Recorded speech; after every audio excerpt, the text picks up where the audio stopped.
দর্শক, এবার মূল আলোচনায় ফিরব। মিন্টু ভাইকে দিয়ে শুরু করতে চাই। মিন্টু ভাই, যেরকম হাইপ উঠেছিল, যে ধরনের খেলা হয়েছে, আপনার কাছে কি মনে হয় কিনা যে 2-0 গোলের ব্যবধানটা কম হয়ে গেছে বাংলাদেশ?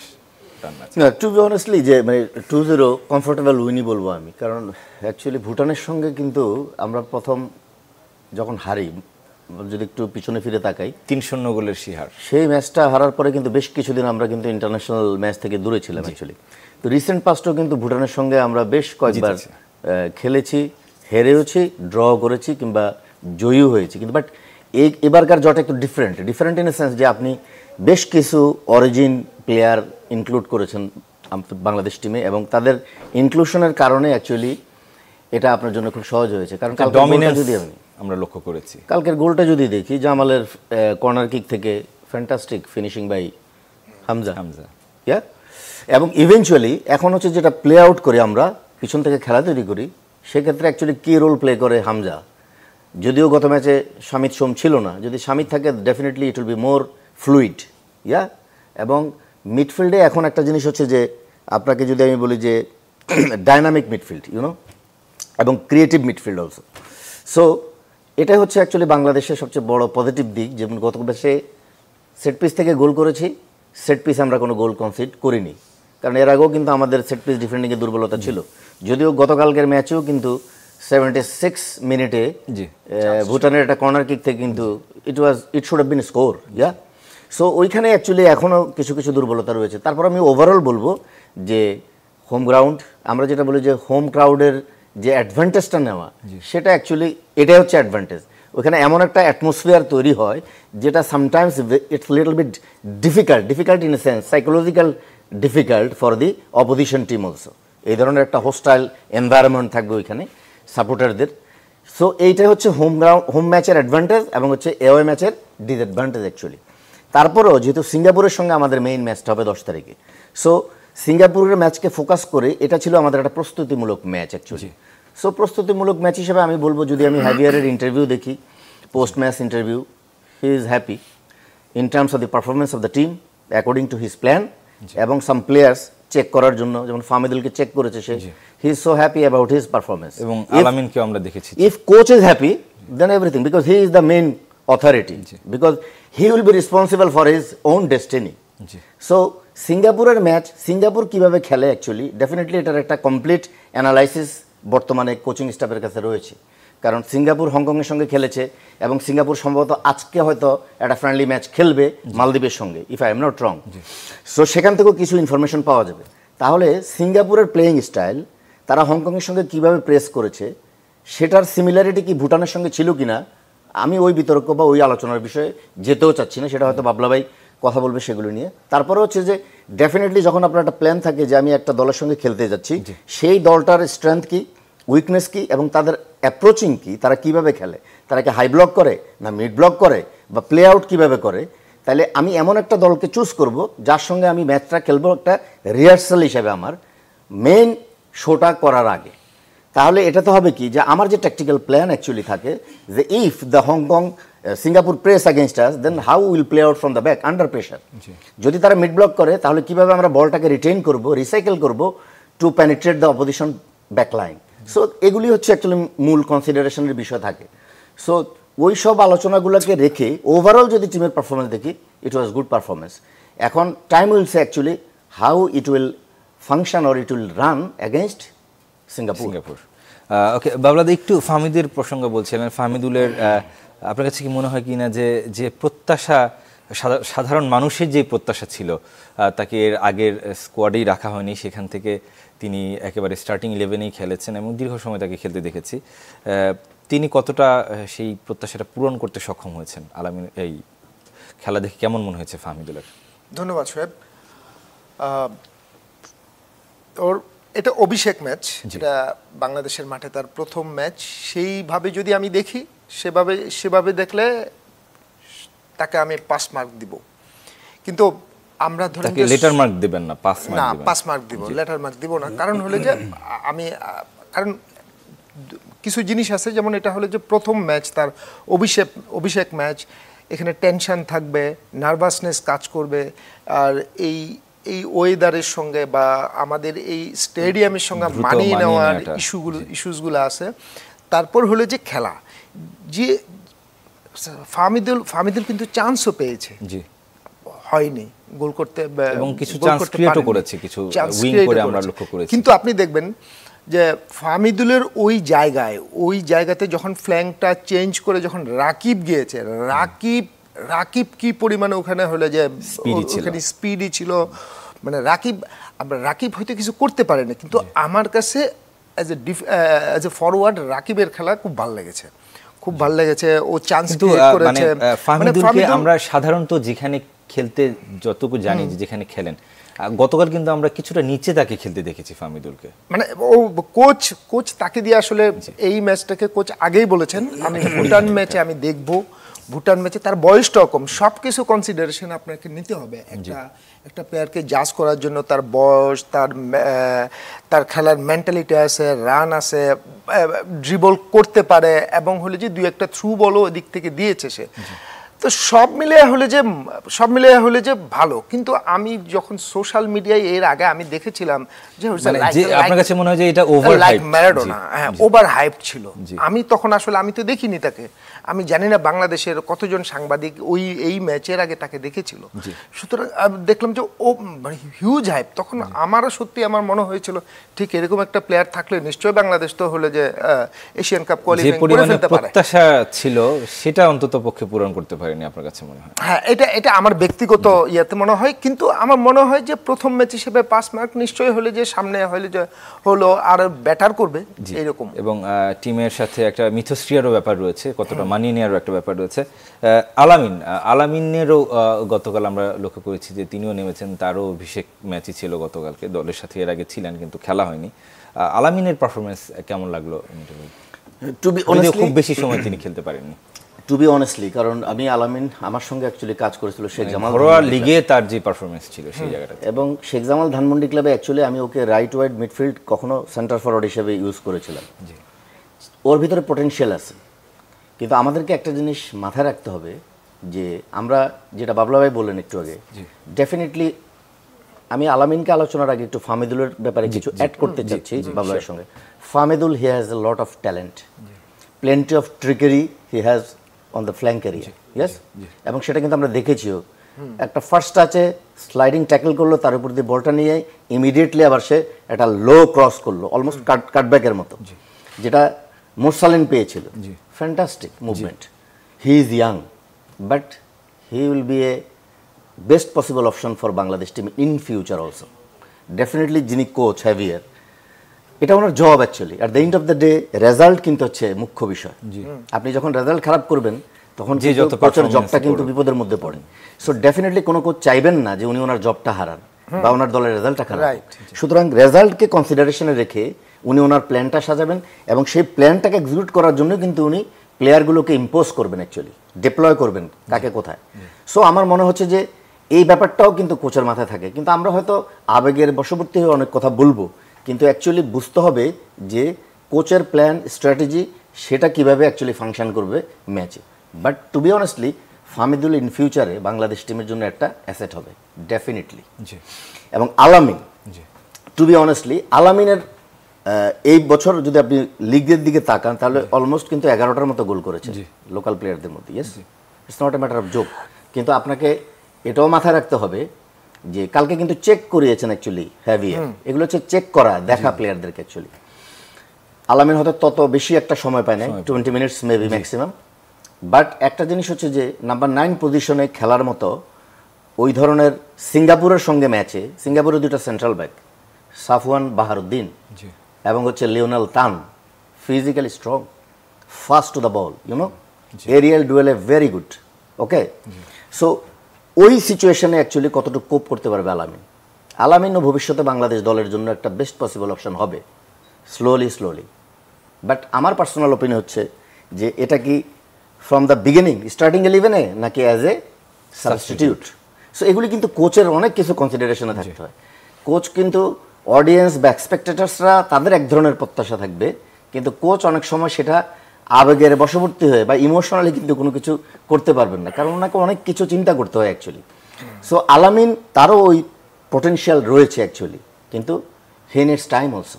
কারণ আপনাকে বুঝতে হবে, যদি আপনি তার গোলগুলো দেখেন, কাদের কাদের সঙ্গে অ্যাকচুয়ালি সে লিগে গোলগুলো করেছে, কী ধরনের এনভায়রনমেন্টের অ্যাগেনস্টে, কী ধরনের চ্যালেঞ্জের অ্যাগেনস্টে সে গোলগুলো করতে পেরেছে। কারণ সিঙ্গাপুরের সঙ্গে match, it will be more tough match, you know, নিশ্চিতভাবে, এবং তাদের যে backline, it will be too much tough. So I think that coach definitely উনি ওনার প্ল্যান এবং স্ট্র্যাটেজিগুলোকে ইম্পোজ করার জন্য প্লেয়ারগুলোকে ডিপ্লয় করবেন। এগুলি আমাদের ন্যাশনাল টিমের জন্য হচ্ছে অ্যাসেট, ফিউচার অ্যাসেট, কিন্তু এদেরকে নার্সিং করা। কারণ হচ্ছে যে স্বাভাবিক যখন আপনি স্টারডামটা পান, তখন অনেক সময় এটাকে আপনি হোল্ড করতে পারেন না। অনেক সময় দেখা যায় যে আমরা অনেক ক্ষেত্রে ডিরেল হয়ে যায় অ্যাকচুয়ালি। কিন্তু কথা হচ্ছে যে এদেরকে ওইভাবে কাউন্সেলিং করা ফর দ্য ফিউচার, যে maybe after 1 year, after 2 years এরাই হবে তখন ন্যাশনাল টিমের মূল নাম্বার 9 আর মূল হোয়াইট প্লেয়ার। সুদূর প্রসারী আসলে একটা প্ল্যান কিংবা পরিকল্পনা নিয়ে আগানোর বিষয় এখানে আছে। একটা দর্শক আসছেন আমাদের সাথে, একজন দর্শক, নাম পরিচয় জেনে আপনার মতামত কিংবা প্রশ্ন করবেন। দর্শক শুনতে পাচ্ছেন? আসসালামু আলাইকুম। ওয়ালাইকুম আসসালাম। জি জি শুনতে পাচ্ছি। জি বলুন দর্শক। আমি আপনাদের অনুষ্ঠানটি দেখছি।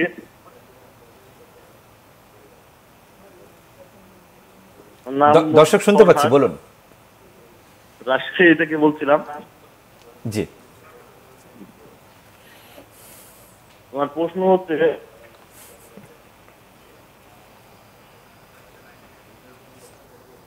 দর্শক দুঃখিত, লাইনটা সম্ভবত কেটে গেছে। একটু বাবলাদের কাছে জানতে চাই, যে পরিমাণে বিদেশি ফুটবলার আসা শুরু করেছেন, আমরা গতকালকেও দেখলাম যে ফিফার অনুমোদন পেয়ে গেছেন কিউবা মিচেল, হয়তোবা সিঙ্গাপুরের পক্ষে, হয়তোবা নয়, তিনি স্কোয়াডে নেই, যেহেতু 3 তারিখ পর্যন্ত একটা সময় ছিল, সেই সময়সীমা পার হয়ে গেছে। এই প্রশ্নটা বারবার উঠছে যে মানে এই যে একটা হাইপ উঠছে, কিংবা সেটা হয়তোবা ক্রিকেটের ক্রমাবনতি একটা কারণ হতে পারে, পাশাপাশি ফুটবলে কিছু ভালো ভালো তারকা, বিদেশি তারকা আছেন, বা ফুটবলের একটা জোয়ার হতে পারে। এইটা আসলে আলটিমেটলি সেটার লং টার্মের জন্য আপনার কাছে কি মনে হয় যে এটা সুদূর প্রসারী একটা প্রভাব থাকবে কিনা দেশের ফুটবলে? আচ্ছা, এটা আমি একটু শুরু করি। যখন মিন্টু ভাইরা খেলতেন, আসলাম ভাইরা খেলতেন, তারও আগে সালাউদ্দিন ভাইরা যখন খেলতেন, তখনকার বাংলাদেশের ফুটবলের ফেনোমেনা আর এখনকার অবস্থাটা একবার তুলনা করি। তখন দেখবেন যে বাংলাদেশের ফুটবল পুরোপুরি ছিল ক্লাব কেন্দ্রিক। আপনি মোহামেডানের সাপোর্টার, উনি আবাহনীর সাপোর্টার, আমি ব্রাদার্সের সাপোর্টার, এই নিয়েই হলো যে আমার ঘরোয়া ফুটবলটা এতটাই উত্তেজনা করে এবং এতটাই বিনোদনমুখী ছিল, যেটা তখন আমি যদি ভুল না করি, তখন ন্যাশনাল টিম ছিল সেকেন্ডারি ইস্যু। ন্যাশনাল টিমে ভালো করলো না খারাপ করলো সেটা কারো বদার করে না। তো তুমি ন্যাশনাল টিমে যাই খেলো বাবা, যখন আবাহনীর হয়ে খেলবে, যখন মোহামেডানের হয়ে খেলবে, তখন তোমার জন্য চ্যালেঞ্জটা অনেক বেশি। ন্যাশনাল টিমের জন্য ওই চ্যালেঞ্জটা এখনো আমরা ইউরোপিয়ান দেশগুলোতে কিন্তু তাই দেখি। আপনি দেখেন বাংলাদেশ, মানে এখানে একটা বিউটি যে বাংলাদেশ ওই সময়ে 70, 80s, 90s ওই সময়ে বাংলাদেশে ছিল এখনকার ইউরোপিয়ান কালচার, ফুটবল কালচার ছিল। এখন আপনি আপনি ইউরোপের বিভিন্ন দেশে গেলেও দেখবেন তারা তার ন্যাশনাল টিমের ছেড়ে তারা ক্লাবকে উন করে অনেক বেশি। তো আমরা কীরকম একটা হয়ে গেলাম যে আমরা যেই জিনিসটা আমাদের ফুটবলের আদি কালচার ছিল, সেই কালচার থেকে আমরা পুরোপুরি এখন ন্যাশনালিজমে ঢুকে গেছি। ফাইন, কারণ আমার ক্লাব ফুটবলে অনেক বেশি উত্তেজনা ছিল, অনেক বেশি বিনোদন ছিল। আমি ক্লাব ফুটবল আমাকে মানে প্রতি সপ্তাহে আমাকে মানে আনন্দিত করতো, আমাকে আমার মধ্যে রোমাঞ্চ জাগাতো। যে জিনিসটা এখন সেই হলে যে ক্লাব ফুটবলটা এখন কি বলবো, এখন সেই উত্তেজনাটা হারিয়ে ফেলেছে। এইটা হলে যে বাংলাদেশের ফুটবলের জন্য বড় একটা দুর্ভাগ্যজনক ইস্যু। আমার যদি ক্লাব ফুটবল যদি আগের ওই জায়গায় থাকতো, আজকে আমি আমার অরিজিন প্লেয়ার, আমি কাউরে আন্ডারমাইন করছি না, তারা ভালো ভালো জায়গা থেকে, বিদেশে জায়গা থেকে আসছে, তাদেরকে আর দরকার হতো না। এবং পাশাপাশি যেহেতু আসলে ইন্টারন্যাশনাল ডিউটি ফুটবলারদের খুব বেশি, থাকে না, একটা বছর জুড়ে খুব অল্প সময় থাকে ফিফা উইন্ডোজ গুলোতে থাকে, সেই জায়গা না, আমি থেকে এখানে একটা একটু যোগ গ্যাপ করি। হয়ে যাচ্ছে। আমাদের একটা হ্যাঁ, ছোট্ট okay. বিরতির সময় হয়ে গেল, অবশ্যই বাবলাদা আপনার কাছে ফিরবো। ক্লেমন বিয়ন্ড দ্য গ্যালারিতে ছোট্ট একটা বিরতির সময় হচ্ছে, কিছুক্ষণের মধ্যেই ফিরছি। দর্শক, ফিল্ম কেমন বিয়ন্ড দ্য গ্যালারিতে আমরা আলোচনা করছি দেশের ফুটবল নিয়ে। ভাই একটু আবার গতকালকের ম্যাচে ফিরে যেতে চাই। দ্বিতীয় গোলটা সোহেল রানা কেমন হলো, এবং সোহেল রানাকে নিয়ে কিন্তু অনেক সমালোচনা হয়েছে। এবং না, definitely it was excellent score, left footed, এবং ওই জায়গা থেকে অ্যাকচুয়ালি জোন 14 এরিয়া থেকে অ্যাকচুয়ালি যে ফার্দার মিডফিল্ডার বা আমরা অ্যাডভান্স মিডফিল্ডার যাদেরকে বলি, তারা এখান থেকে স্ট্রাইক করে। এটাই হচ্ছে ফার্দার এবং ওর অ্যাডভান্স মিডফিল্ডারের কোয়ালিটি। তো ইট ওয়াজ ফ্যান্টাস্টিক গোল। কিন্তু তাকে দলে নেওয়া নিয়েও কিন্তু অনেক সমালোচনা হয়েছে। সমালোচনা হচ্ছে বিকজ অফ মানে পারফরমেন্সের ক্ষেত্রে তো আপনার সমালোচনা হবেই, এবং আপনাকে সমালোচনা নিতেই হবে অ্যাকচুয়ালি, কারণ এইসব সমালোচনার কারণগুলা যখন ঘটে নিশ্চয়ের পিছনে অন্য কোনো কারণও থাকে। একটা জিনিস হচ্ছে যে Sohel he is playing a long time for this country, to be honestly 72-73টা ইন্টারন্যাশনাল ম্যাচ খেলেছে, it's not a matter of jokes. তবে একটা ফার্দার মিডফিল্ডার বা অ্যাডভান্স মিডফিল্ডারের কাছ থেকে আপনি যেটা চাইবেন, killer in passing, incision pass, sometimes you have to score like this frequently. এখন এটা কিন্তু খুব মূল কাজটা ফ্রিকুয়েন্ট, এক্স্যাক্টলি, ইভেনচুয়ালি হচ্ছে এন্ড প্রোডাক্ট। সো এই সমস্ত জিনিসগুলো কনসিডারেশনে রাখেন। ইন প্রোডাক্টটা যদি না থাকে, football is all about option, মানে position does not secure the victory, eventually the experience does not guarantee to success, সম্ভব না। It's all about option. Option হচ্ছে, আমি কালকে কার্লো আনসেলোটির একটা ইন্টারভিউ দেখছিলাম, উনি বলছিলেন অ্যাকচুয়ালি যে ফুটবলটা ভেরি সিম্পল। সিম্পল হচ্ছে, হয় you have the ball you have to attack, হয় you lose the ball you have to defend. এখন কথা হচ্ছে, কোনো কোচ এক একজন এক একভাবে দেয়, তার কোচিং ফিলোসফি বা মেথডস হচ্ছে এক এক রকম, অনেক স্মল স্মল ডিটেইল ইনফরমেশন সে দেয় ডিফেন্সিভলি কী করতে হবে। সো যেটা আলোচনা ছিলাম আমরা যে সোহেলের ক্ষেত্রে, এখন কথা হচ্ছে যে consistency is also very important.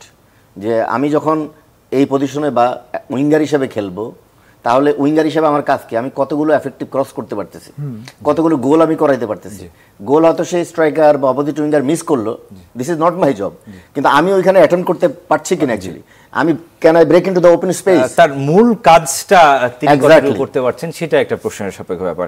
বাবলাদা, আমরা কথা বলছিলাম বিরতিতে যে এই বিদেশি ফুটবলার যারা আসছেন, তাদের ফিফা উইন্ডো ছাড়া তাদের আসলে পাওয়া কিছুটা মুশকিলই হবে। সেই জায়গাটা থেকে সাফ নিয়ে আমরা কথা বলছিলাম যে সামনে সাফ রয়েছে, তখন এই হামজা, সমিত সোম, হ্যাঁ, সেটা হলো কি, ওই যে আমি আগে থেকেই শুরু করি যে আমাদের এইটা সুযোগ, হামজা, সমিত সোমরা যখন আসছে, ফুটবলের যে হাইপটা তৈরি হয়েছে, এই হাইপটা বাংলাদেশ ফুটবল ফেডারেশনকে ইউজ করতে হবে। ইউজ করে আমার দেশের পাইপলাইনটা কিভাবে আরো স্ট্রং করা যায়।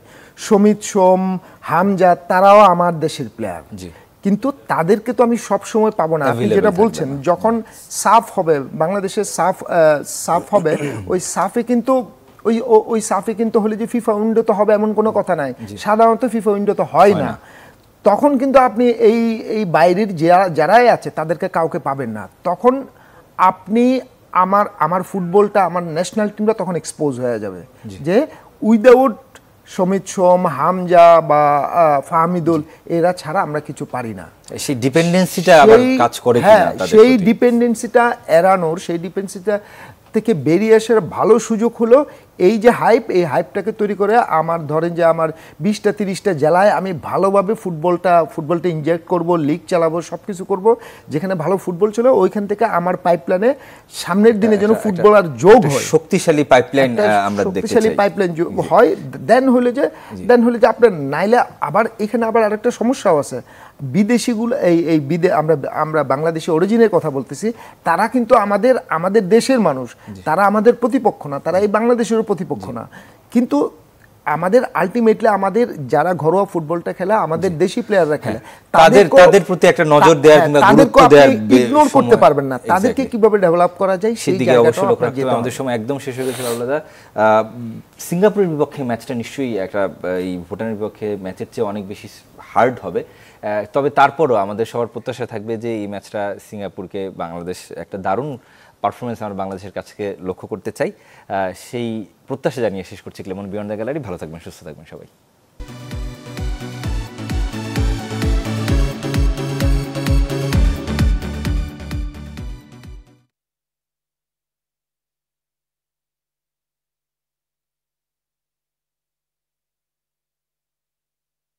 এটা হলো যে 50-50